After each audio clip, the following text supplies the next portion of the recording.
हिंदी में यूपीएससी की तैयारी से संबंधित प्रोग्राम्स को देखने के लिए सब्सक्राइब करें स्टडी IQ-IAS हिंदी। नमस्कार, बहुत बहुत स्वागत है आप सभी का स्टडी IQ-IAS हिंदी में। मेरा नाम है अतुल जैन। तो भाई आप सभी शायद जानते होंगे, आप में से ज्यादातर लोगों को पता होगा कि इस्लाम में जो कुछ प्रमुख धार्मिक कर्तव्य किसी व्यक्ति के होते हैं उनमें से एक प्रमुख कर्तव्य होता है हज। हज का मतलब होता है सऊदी अरब में एक पवित्र शहर है जिसको मक्का बुलाते हैं, मैका अंग्रेजी में कहा जाता है। तो ये इस्लाम कहता है कि हर ऐसे मुस्लिम को जो कि सामर्थ्यवान हो, याद रखिएगा इस्लाम एक ऐसा धर्म है जो कि व्यक्ति की सामर्थ्य के बारे को जानने के बाद ही उस पर कर्तव्य लगाता है। तो इस्लाम ये कहता है कि अगर आप एक ऐसे व्यक्ति हैं कि आपके पास शारीरिक सामर्थ्य है, यानी कि आप फिजिकली फिट हैं, आप जा सकते हैं, और आपके पास आर्थिक सामर्थ्य है कि आपके पास उतना पैसा है कि आप एक इतनी बड़ी यात्रा कर सकते हैं, और साथ के साथ इस्लाम ये भी कहता है कि जब आप गए हुए हैं तब आपके परिवार की ठीक से देखभाल की व्यवस्था होनी चाहिए। अगर आपके पास ये सारी व्यवस्थाएं हैं तो अपने जीवन काल में हर मुस्लिम को एक बार जो है हज करना चाहिए। ठीक है, ये इस्लाम जो है एक कर्तव्य मुस्लिमों पर लगाता है। और आपने देखा होगा कि हर साल जो है दुनिया भर में बहुत सारी सरकारें हज के लिए तमाम तरह के प्रबंध करती हैं। भारत सरकार भी हज यात्रियों के लिए तमाम तरह के प्रबंध करती हैं। और अगर आप हज की बात करें तो हर साल एक जो इस्लामिक कैलेंडर होता है उसके तहत एक जो उसका एक महीना होता है धू अल हिजाह, उस महीने में हज का आयोजन किया जाता है। लोग मक्का जाते हैं, वहां पे जो मस्जिद है उसके दर्शन करते हैं, वहां पर जो भी मतलब आपका धार्मिक क्रियाकलाप होता है लोग वो करते हैं। लेकिन अपने आप में यह यात्रा काफी दुष्कर होती है और हर साल इस यात्रा में यह माना जाता है कि काफी लोगों की जान चली जाती है। तो इसी तरह का मौत का आंकड़ा कि इस हज के दौरान कितने लोगों की मौत हुई है, यह आंकड़ा इस वर्ष का भी सामने आया है। और यह नंबर जब आपको पता चलेगा तो आप में से बहुत लोग चौंक जाएंगे। तो आज मैं आपको बताऊंगा कि यह आंकड़ा क्या है और इन मौतों का प्रमुख कारण क्या है और इसको रोकने के लिए क्या प्रबंध किए जा सकते हैं। ठीक है, लेकिन उसके पहले आपको बता दूं कि भाई 26 तारीख से 26 यानी कि परसों से शाम 6 बजे से हमारा P2I बैच शुरू हो रहा है। आपको AJ लाइव कोड लगाना है और 29,999 रुपए में इस बैच से जुड़ जाना है। रोज 3 घंटे की live class, mentorship, daily practice questions, pre और मेंस के क्वेश्चंस का आपको रोजाना जो है फीडबैक प्रदान किया जाएगा। 18 किताबें आपके घर पहुंचेंगी, प्री और मेंस की टेस्ट सीरीज आपको मिलेगी। और अगर आप प्री क्वालिफाई करते हैं तो मेंस की तैयारी के लिए आपको हम दिल्ली बुलाएंगे। आपका रहना, खाना, पढ़ना सब कुछ जो है वो इसी फीस के अंदर इंक्लूडेड होगा। तो भाई आज ही बिना बिल्कुल भी विलंब किए इस बैच से जुड़ जाइए और अपनी तैयारी को एक सही आकार, सही आकृति प्रदान कीजिए। ठीक है जी, चलिए अब शुरू करते हैं चर्चा हमारी हज पर। तो भाई हज को लेकर मैं आपको बता देता हूं कि जैसा कि आप सभी जानते हैं हज जो है ये एक वार्षिक रिचुअल है, साल में एक बार होता है। और लेकिन हर मुस्लिम से अपेक्षा नहीं होती कि वो हर साल हज में जाए। यह माना जाता है कि जीवन काल में, पूरे जीवन में एक बार व्यक्ति को हज करना चाहिए। यह ऐसा नियम जो है वो इस्लाम करता है, ऐसा नियम इस्लाम आपको बताता है। और इसके लिए पूरी प्रक्रिया जो है वो एक जो इस्लामिक कैलेंडर जो है जिसको हिजरी कैलेंडर कहा जाता है, उस हिजरी कैलेंडर के धू अल हिजाह, भाई अगर मैं, क्योंकि ये अरेबिक शब्द हैं तो मैं एक बार हाथ जोड़ के सबसे प्रार्थना करता हूं कि अगर किसी शब्द का उच्चारण मैं ठीक से नहीं कर रहा हूं तो मेरे को क्षमा कीजिएगा। इसमें बिल्कुल भी किसी धर्म के अपमान का मेरा कोई उद्देश्य नहीं है। यह भाषा मेरे को आती नहीं है और जो भाषा नहीं आती उसको बोलने में आप थोड़ी बहुत गलती तो कर देते हो। तो भाई अगर कोई शब्दों के उच्चारण में मेरे से गलती हो रही है तो उसको आप भूल स्वरूप समझ के क्षमा कीजिएगा। ठीक है, मैं ये नहीं चाहता कि आप में से किसी को लगे कि मैं धार्मिक क्रियाकलापों का अपमान कर रहा हूं। ठीक है, तो इस महीने का, इसको आप ये देखिएगा, धू अल हिजाह, धू अल हिजाह नाम का महीना होता है हिजरी कैलेंडर में, जिसके 8वें से 13वें दिन तक, 8वें से कभी 12वें तक और कभी 13वें दिन तक जो है ये हज का जो कार्यक्रम है यह आयोजित किया जाता है। कुछ दिनों का कार्यक्रम होता है और सभी लोग जो है सऊदी अरब में मक्का जो शहर है उस शहर में लोग जाते हैं और वहां पर लोग प्रार्थना करते हैं। ठीक है, ये एक प्रक्रिया जो है ये आमतौर पे हज की प्रक्रिया मानी जाती है और ये माना जाता है लाखों की संख्या में। जैसे आपको एक आंकड़ा दूं मैं, तो केवल भारत से ही इस साल 2.25 लाख लोग हज करने गए हैं, केवल भारत से, याद रखिएगा। तो केवल भारत से ही अगर 2.25 लाख लोग हज करने गए हैं तो वहां पर कुल आंकड़ा कितना होता है इसका अनुमान आप लोग लगा सकते हो, आप एक बार सोच सकते हो।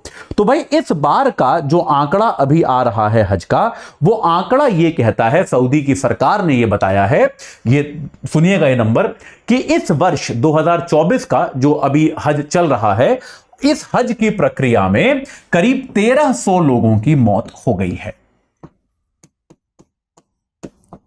ऐसा सऊदी की सरकार ने कंफर्म किया है कि भैया 1300 लोगों के आसपास की मौतें जो हैं वो इस साल रजिस्टर की जा चुकी हैं, इतने लोगों की मौतें पता चल चुकी हैं।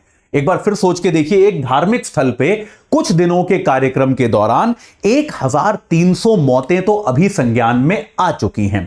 इस बात की कोई गारंटी, मतलब आप ये नहीं कह सकते कि संख्या यहीं पर रुक जाएगी, ये संख्या और भी बढ़ सकती है। ठीक है, तो अब यहां पर सऊदी अरब की सरकार ने यह कहा है कि इनमें से 83% मौतें जो हैं, वो 83% मौतें जो हैं वो ऐसे लोगों की हैं जो अनाधिकृत तरीके से हज कर रहे थे। इसका मैं आपको मतलब समझा देता हूं। देखो भाई, वहां पे हर साल हज करने तो बहुत लोग आते हैं, आप जानते हैं। तो सऊदी की सरकार इतना क्राउड तो मैनेज नहीं कर सकती, तो सऊदी की सरकार क्या करती है, हर साल हर देश को, जिस देश से लोग हाजी जो हैं, जो हज करने आना चाहते हैं, उनको कुछ कुछ कोटा देती है कि भाई आपके देश से इतने लोग आ सकते हैं, आपके देश से इतने लोग आ सकते हैं। इसीलिए आपने देखा होगा भारत में भी जब लोग हज करने जाते हैं तो अप्लाई करते हैं। ऐसा नहीं है कि आपने बस टिकट बुक कराया, फ्लाइट में बैठे और आप पहुंच गए, ऐसा नहीं होता है। आपको अप्लाई करना पड़ता है, अगर आपको परमिट मिलता है तभी आप हज के लिए जा सकते हो, वरना आप हज के लिए नहीं जा सकते। ठीक है जी, तो अब क्या होता है, परमिट तो कुछ ही लोगों को मिलता है भाई। चलो भारत में फिर भी मुस्लिम जो है बहुत, हालांकि काफी हैं, लेकिन तब भी दूसरे भी देश हैं, भारत से भी काफी मुस्लिम ऐसे होते हैं जो जाना चाहते हैं पर उनको परमिट नहीं मिलता।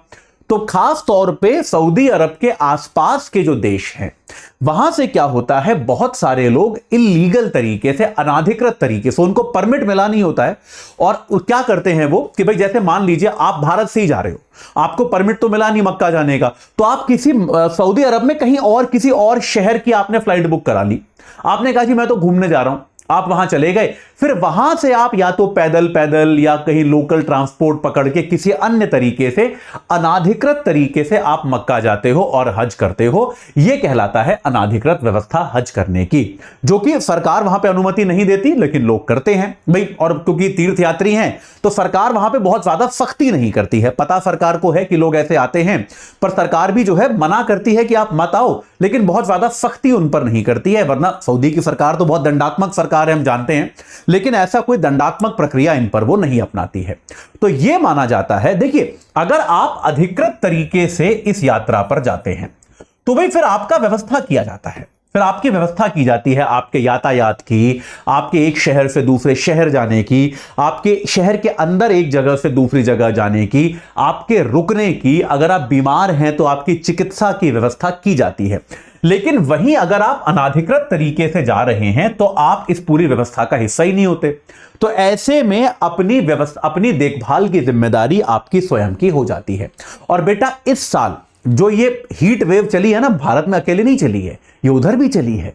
तो इस साल हीट वेव के कारण एक चर्चा ये चल रही है कि सऊदी में मक्का के आसपास जो तापमान है वो 125 डिग्री फ़ारेनहाइट के आसपास है।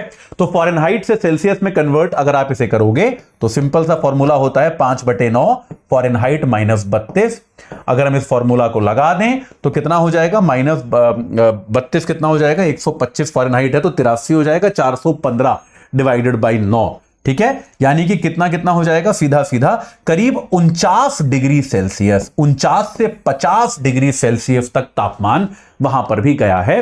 जितना हमने उत्तर भारत के भी शहरों में देखा, तो 49-50 डिग्री सेल्सियस का तापमान, पर्यावरण में नमी की कमी, लंबी यात्रा, लंबा इंतजार और इतनी भारी भीड़, इस सब के कारण वहां पर इस वर्ष यह कहा जा रहा है कि 1300 लोगों की मौतें हो गई हैं।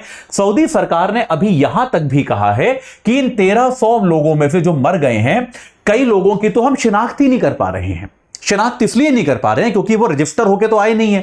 भाई जो रजिस्टर होके आया है उसको तो आप पहचान सकते हो, लेकिन रजिस्टर होकर आए नहीं है और इनके पास कोई आईडी कार्ड वगैरह भी नहीं है। इनके पास कोई आईडी कार्ड नहीं है, कुछ नहीं है, तो हम पहचान भी नहीं सकते कि ये व्यक्ति कौन है। ऐसे काफी लोगों को तो मक्का में ही दफना दिया गया है, ऐसा किया गया है।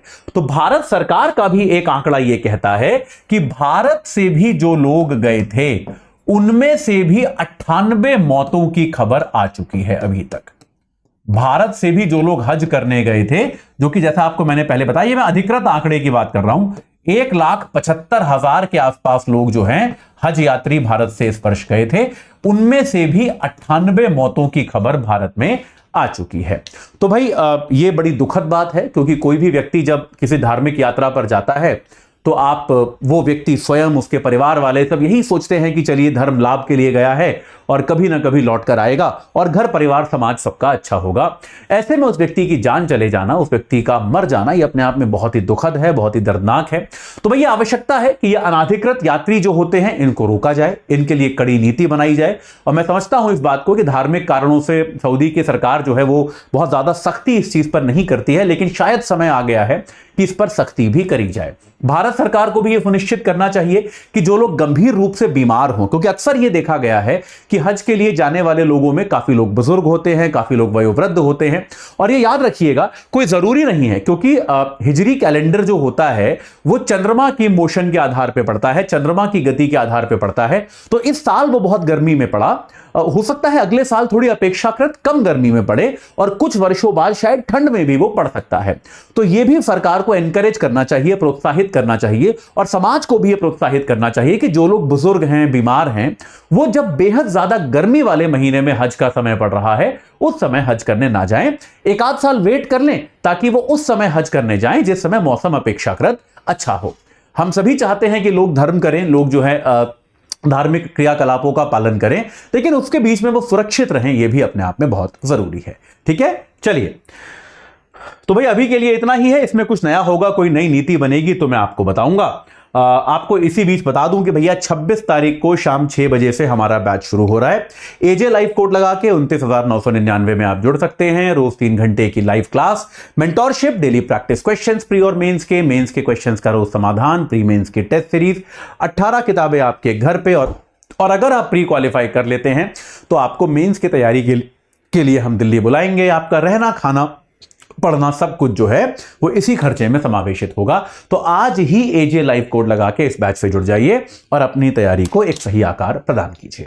इस चर्चा से जुड़ने के लिए आप सभी का बहुत बहुत धन्यवाद। हिंदी में यूपीएससी की तैयारी से संबंधित प्रोग्राम्स को देखने के लिए सब्सक्राइब करें स्टडी IQ IAS हिंदी।